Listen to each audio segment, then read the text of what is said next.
Okay, we're going. All right, Lindsay McDougall, one of my favourite human beings. How are you doing, mate? Cool. Good.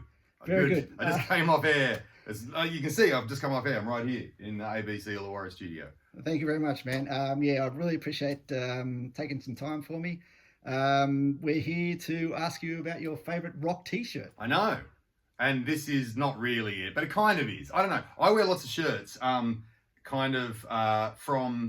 lots of bands and stuff that give you shirts, and I can never find a good one. I actually, during COVID, during COVID, this has got nothing to do with the shirt, bands couldn't tour, couldn't play, and so I just started buying records and shirts by everyone. So I've got all these amazing shirts from everyone. I couldn't find any of them today. And not just bands, like this, actually, stay right there. There's these. This is the other cool thing that happened during COVID. Bands and crew and tour and stuff started making money for roadies. So this is one of the companies doing that, which is awesome. Crew Care and Support Act and all that. So that's a good one. That actually just came in the mail, so I'm still doing it. I'm still buying stuff. Also, if you recognise what the logo they've ripped off, don't sue them. No. So anyway, so that's important thing. Like when I started really getting into, rather than just going on the road and getting given shirts by bands or doing T-shirt swaps. So people talked about T-shirt swaps with you in bands. It's the best. Yeah, a little bit. Yeah, so good. You're on the road with someone, and it's good because if it's a great band, you're like, of course I want to swap my shirt with you. And so you go to the merch stand, you do a T-shirt swap. Sometimes there's bands that you don't really care about, and you got to go, yeah, sure, yeah, thank you, Fat Mike, or whatever, or whoever it might be. Anyway, no. So anyway, this is not a Lagwagon shirt, but it does feature Flip from Lagwagon on the shirt. I got to play with Lagwagon because this dude couldn't come to Australia. He had a heart attack, and he was okay. He is okay, but he couldn't get on a plane because his cardiologist said, whatever. So I had to. This is the second time in my life. I had more time to learn the songs this time, but I played a bunch of shows with Lagwagon in New Zealand and Australia, and they had a bunch of awesome Lagwagon merch, and they had a shirt which was to raise money for Flip, for his hospital expenses, because in America medical system sucks. Ours kind of shit depending on what you've got going on with you, but and the shirt was horrible. It was like this cartoon of Chris Flippin, but it was kind of from a photo from a weird angle where he just looked like this weird goblin, and he's this amazing towering. So anyway, Dave, the drummer, Dad from Lagwagon, was saying this is the photo that we wanted to get. We wanted for a shirt, but we stuffed it up, whatever. So I just went and made the shirt myself. So I made this shirt, and I wore it on stage, and we sold one to. I was thinking, we're gonna make $1 million for Flip. I ended up just making two. I sold one, and now I've got the other one. So here you go. It's a limited edition. It's a very limited edition. It's a great tribute. Yeah. It's a great tribute to and it says donate. So even though I have not physically raised any money for Flip, the reminder is there to donate. So I like that. Yeah, it's nice, and it's just it's weird because with Frenzal Rhomb I just wear stupid stuff on stage all the time, but with Lagwagon I had to be a bit more serious because they wear serious things on stage. Yeah, right. Kind of. No sailor's cap this time. No sailor's cap with Lagwagon. That's right. I know. That could be my favourite rock and roll piece of clothing, my sailor's thing. Anyway, that is a shirt which could fit into this subject of my Absolutely favourite rock does, shirt, yeah, for sure, man.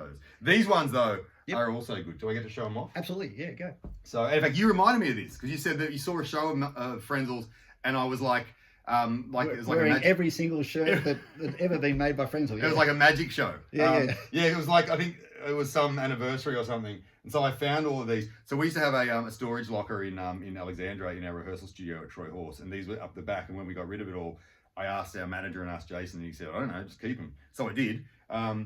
This one's good. So this was designed. So we have a lot of excellent shirt designers. Fox Trotsky, we have obviously Gleno, and people like Ben Brown have done art for us. Nice. This one, the artist is Gordy from Frenzal Rhomb. Gordy.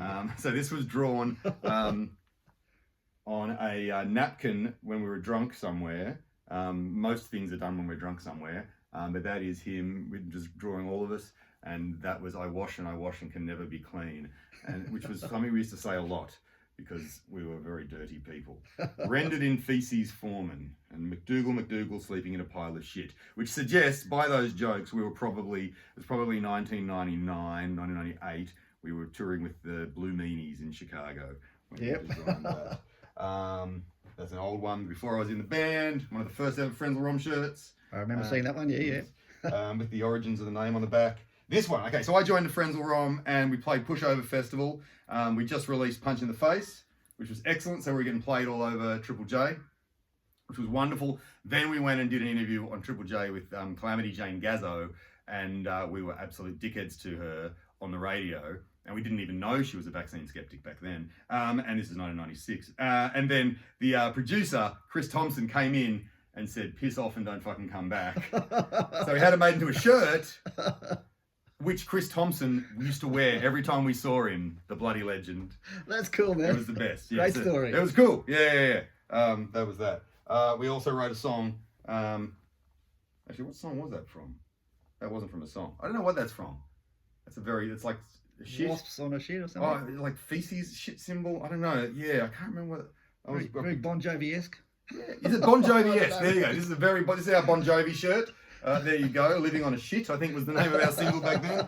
All right, this is probably the last good one. So this is the gold. Yeah, I wore mine to Knotfest down in Melbourne. Yeah. Nice. Yeah, this is more metal than every band that played at Knotfest. Absolutely. I love it. We designed this. Gleno designed this. Gleno, who plays in a couple of amazing bands and is an amazing artist, used to play in Law and Smell back when we first started. He designed shirts, and then he kind of says, puts designs, says, do you want them?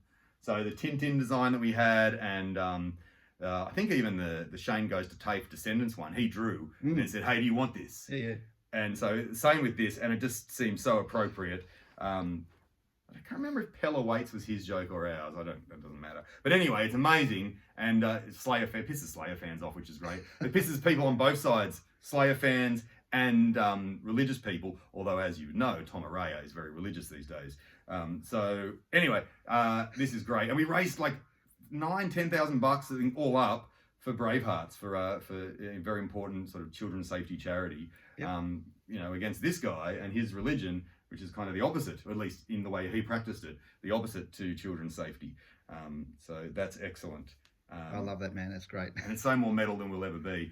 Even with my sleeves cut off and this. And that was like, so when we were selling them and whatever, and then when I think he was finally charged, and before he went to jail, that's when we realized, okay, these are going to pop off. They're going to sell a lot. And everyone's like, you got to repress them. So we made sure we did it, but we weren't making money out of it, Yeah. We had to make sure we couldn't just go, yeah, we're going to cash in on that. So I feel like we've probably made a bit of money. But yeah, this all went to Bravehearts. I bought one and did exactly the same thing, cut the sleeves off. It kind of fell to pieces. So then I bought the second one when it was reissued. Yeah. Excellent. That's a good marketing tactic. Make sure you get shirts that fall apart easily so people buy them again. This is Gordy style. Gordy always cuts the sleeves off all of his shirts. He does, which just reminds me of this one shirt, which is also not a rock band shirt. It's like a hot sauce company, but it does have a picture of Gordy on it, and the picture of Gordy has a picture of Gordy on it, and the picture of Gordy on it all the way down. It's Gordy all the way down, and he hates me when I wear that shirt on stage, which is cool. And that's probably it. Oh yeah, my friend gave me this too. Bryce gave me this, which is lovely, which is very nice. It's far too big for me, but this is probably like OG 97. Sure, yeah. 97. Nice. When did he die? 96. Anyway, there we go. Yeah, something like that. Yeah. And that's it. Awesome. All right. Thank you for that. That was great. All right, there's my little show and tell. Okay, I've got a bunch of questions here, or little comments. Firstly, thank you for getting us through the COVID lockdown with your guitar. Just nonsense, talking, styling. Yeah. Someone reminded me the other day I did an episode where I just restrung my guitars. That's not entertainment. But anyway, thank you for that. It was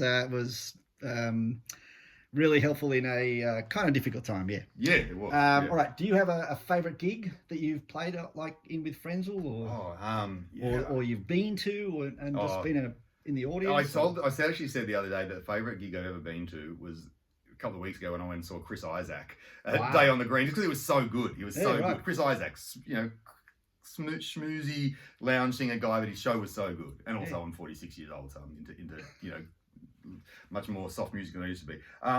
Best like Frenzal gigs that we've played, most fun. There's playing. I was looking at some videos of us playing at Crowbar in Brisbane the other day. They were always so good. So much fun. And Crowbar in Sydney as well. We played Vinnie's Dive on the Gold Coast.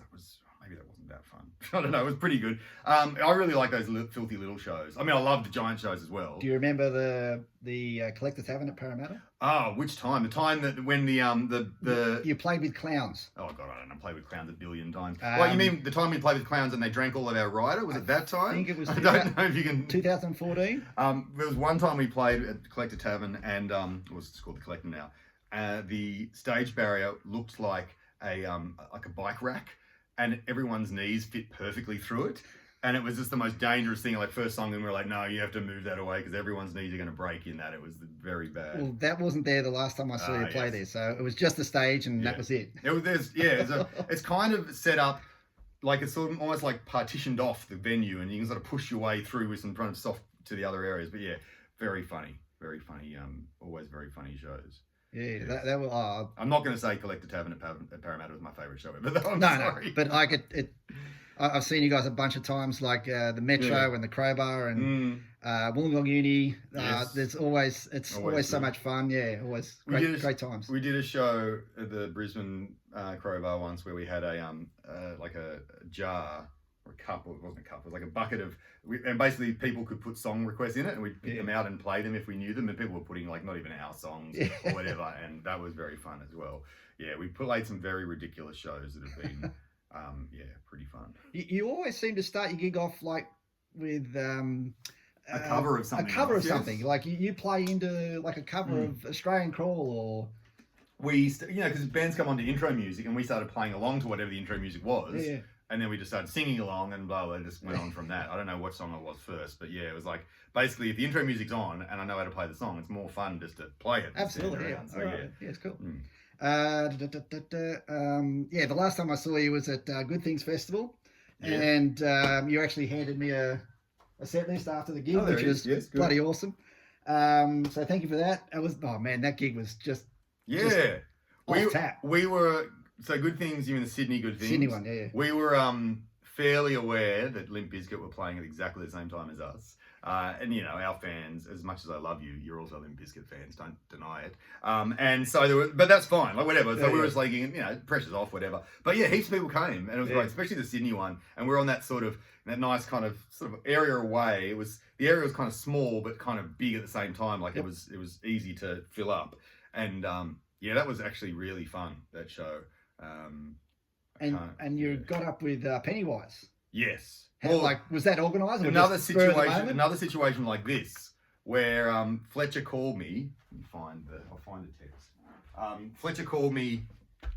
So we were the first show was in Melbourne, and I was thinking this is awesome. I'd been kind of busy at work or whatever, and really excited to not have to worry about have kind of a relaxing weekend basically. Sure. I was excited to have a relaxing weekend, and suddenly Fletcher calls me and he's like, "Hey, how you doing?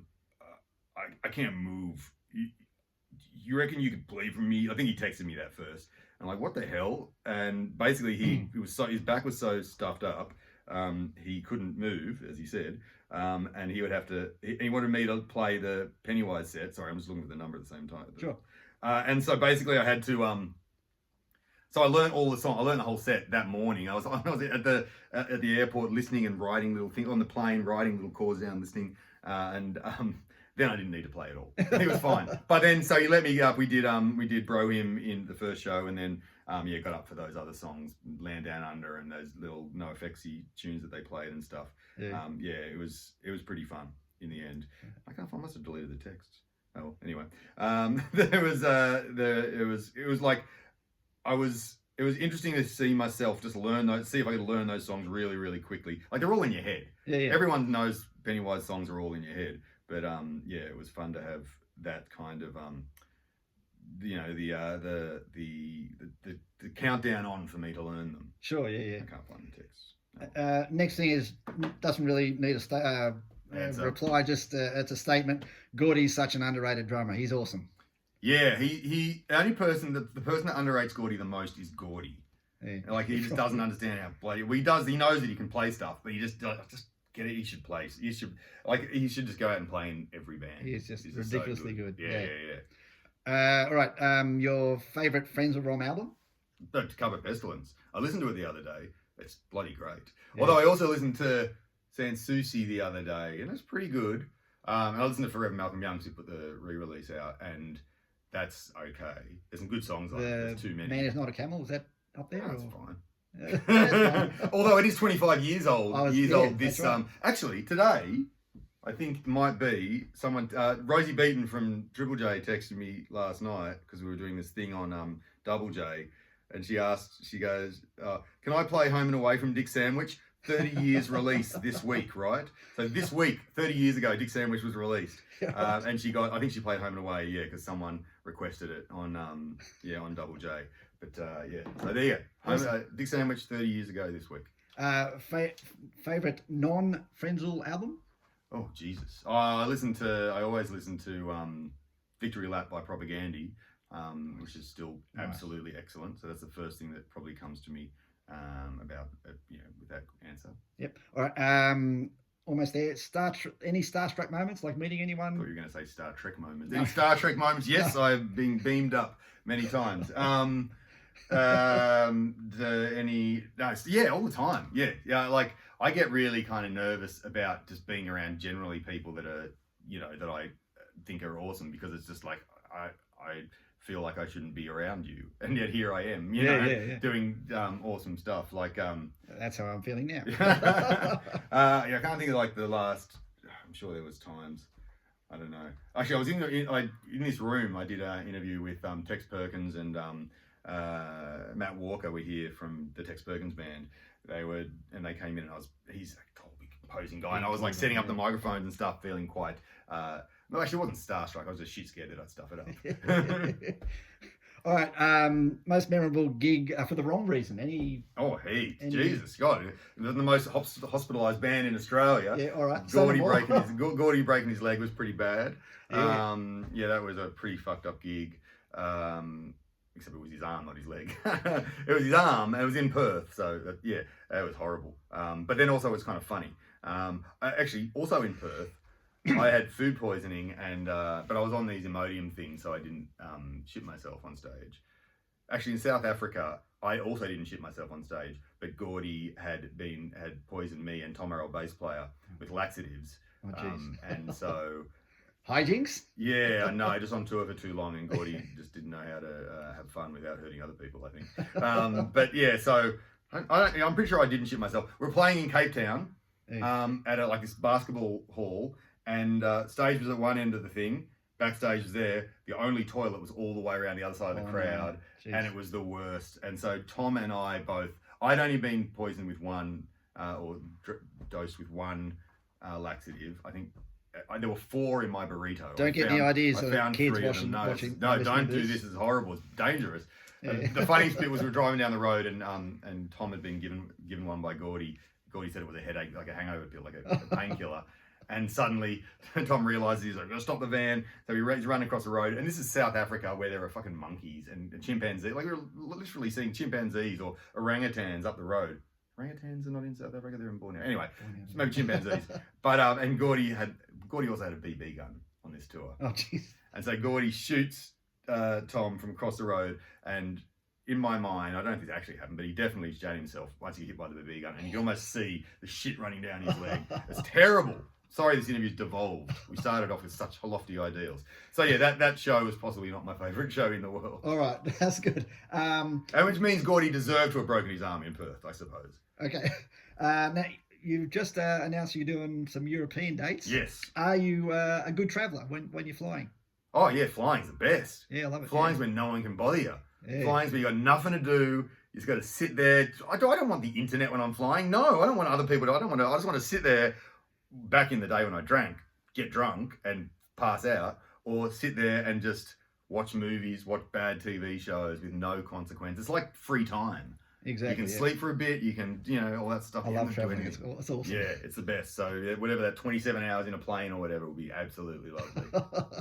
All right. Any pre-gig routines for you or the band? I was talking about this the other day. No, we don't do any of that stuff where you'll put your hands in the sand and go, "Oh, go team," because we know that we're mates and we don't need to do that sort of thing. We just we will have a drink. Occasionally we'll warm up. So that intro music we've been doing on the shows, When Will I Be Loved by Linda Ronstadt, we would occasionally practice that backstage. Sit around with someone will give us a note and we'll have a sing. Occasionally we'll sing other songs like from the set list. Generally we don't warm up our voices at all before we get on stage, which is a bit dumb. Being that in Europe we're doing like 9 shows in 9 days or whatever it is, we probably will have to warm up. So that's probably it. But yeah, basically do that. And obviously take heaps of drugs. But yeah, like that's generally what we do. Awesome. Completely off subject. Do you collect anything? Frenzal Rhomb shirts. Frenzal Rhomb shirts. All guitars. Right. I don't know. Nothing officially. Nothing officially. All right. I've got heaps of guitars. That's all. But they all have different. There's an argument for each one of them while I've got them. Generally speaking. Yeah. So it's not like I collect, like I've got to have, some amazing old guitar. Like I use all the guitars, generally speaking, in like either Frenzal or in the other bands that I play. And I've got like silly 80s pointy guitars because I play in an 80s cover band, that sort of thing. Yeah. And the guitar you use generally with Frenzal, is that like a bit of a nod to Angus because it's the style of it? Or it is absolutely a nod to Angus, but it's also a nod to Ben from Frenzal, who was playing them before me. And a nod to Jason, who said I had to buy one so I could be in the band. And also a nod to my back, because it's really light. Right. Okay. And they're really easy to play. I'm playing at a gig on Friday. I was playing them last night, doing some AC/DC songs, and you're just like, this is so easy to play. Like, just because they're so light, you can just move the guitar around anywhere to where you need it to be. So they're very, compared to other guitars, so easy to play. Yeah. I don't know. You've just released Cup of Pestilence. Working on any new music? Absolutely not. Yeah. There was an email chain or like a text message chain where Gordy said, "Hey, we should start demoing soon." I politely ignored it. And I think Dal and Jason were kind of into some things, but I'm going to pretend that it didn't happen for a little while because I'm still really tired. My brain takes a while to start writing new things. I mean, we all like, I'm sure we've all written songs and written bits of silly lyrics and stuff, but it'll happen soon. But I imagine, it'll happen, and you'll just start seeing those photos of us on Instagram hanging out together without gigs. You're like, what are they doing? They don't ever socialise unless they're playing shows, so you'll know we're writing songs again. Yeah. So you did the final Sydney show with NoFX. Yes. Like I'm big NoFX fan. Seen him a bunch of times. Was it a bit emotional, or was it pretty good for you? Or it was actually, well, we played in Brisbane after that, so it started off. It was very fun, and there was beautiful moments. And like for the end of the decline, me and my friend Daniel Southern, we organised this brass band, like marching band. We got like a bunch of like my brother and a bunch of their friends and other members of band members and stuff to be in this marching band, like actually playing. So we had all these musicians, and Daniel found a sousaphone player, like a big tube player and all this sort of thing. And so he made the end of the decline really special. And so I didn't get emotional until I saw like Smelly and Mike look at, and they didn't know, it was a surprise. So there was like, and seeing their faces like, oh, this is actually pretty good. What were they playing? What was the band playing? Oh, the decline, the end of the decline. Right. They were playing the final bit of the decline. So it was bloody beautiful. So that was kind of nice. And then by the time we were in Brisbane, I was like, oh, I should have organised this for Brisbane. I'm sure sorry that I didn't. I was like, it was more like this is like, it felt like kind of like, the emotions were kind of, this is like, it was just a bit sort of, it was sad, more like, I felt like we should have done more. So I'm sorry, Mike, that we didn't do more for the Brisbane shows. The problem was we set the precedent really early with the marching band in Sydney. We should have saved that for the last shows. And then in Melbourne, I don't even know what there was. I think Gordy just like threw a beer at someone or something. I think that was our tribute there. But everyone keeps asking us if we're playing the final American shows, and we can't go. We can't play in America. It's too expensive. Yeah, right. Visas are just ridiculous. You've got to be a young band that can afford that stuff, or can make an investment in paying $10,000 to go and play 10 shows or whatever. Don't ask me about visas and going to the States. Oh, it's the worst. I've got a story, but I won't tell it here. You can tune into a future episode to hear Adrian's story, I'm sure. All right. Lindsay McDougall, thank you so much, man. Worries. I appreciate your time and having a chat with about your T-shirts. Don't forget. Every one of them is sick. Off tap. I love them, man. Very good. And we hope to see you at the Crowbar or some other place really soon. I don't know when our next shows are. I do actually, but I can't tell you. But they are coming up. Not for a while. I mean, obviously there's the Europe ones. But yeah. All right. Cheers. Thank you very much. Cheers. Awesome.